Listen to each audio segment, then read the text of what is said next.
Yo, if there's one thing that conservatives love more than tax cuts for the billionaires, it's a good old manufactured outrage. Whether it's gay marriage, critical race theory, or whether Mr. Potato Head is too woke or whatever, the right has been running the same tired culture war playbook for decades. And guess who perfected it? Ronald Reagan and Donald Trump. So, welcome to episode 5 of From Ronald to Donald.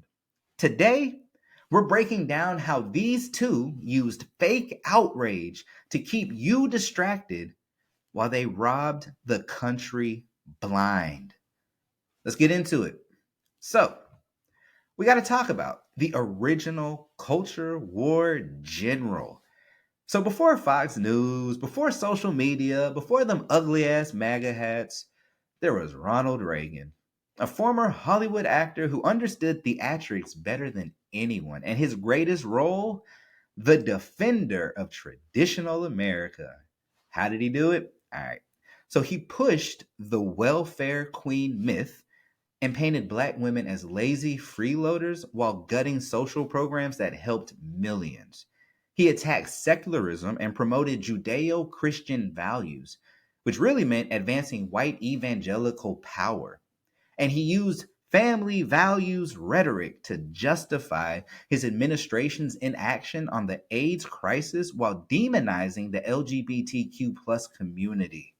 You see, Reagan mastered the strategy of keeping white middle class voters scared, angry, and distracted, making them believe that the biggest threat to their way of life wasn't billionaires hoarding wealth, it was moral decay.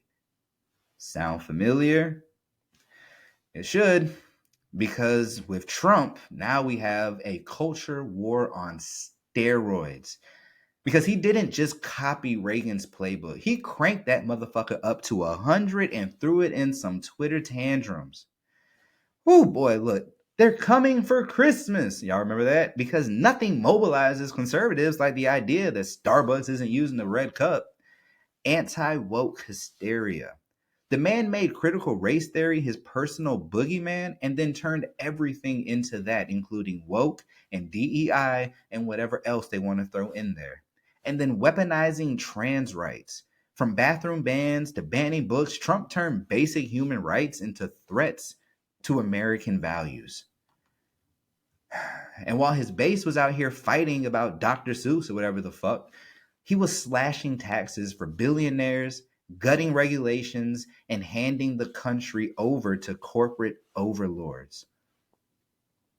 So we have to talk about something though, because there is a purpose in the culture war.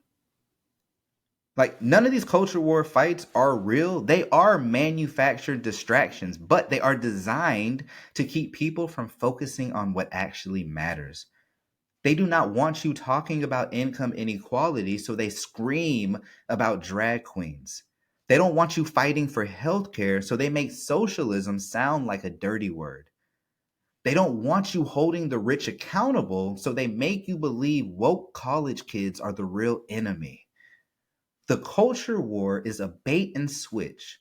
While you're arguing about whether schools should teach slavery accurately, they're looting the economy and handing everything to the top 1%. So look, y'all, Reagan perfected the scam.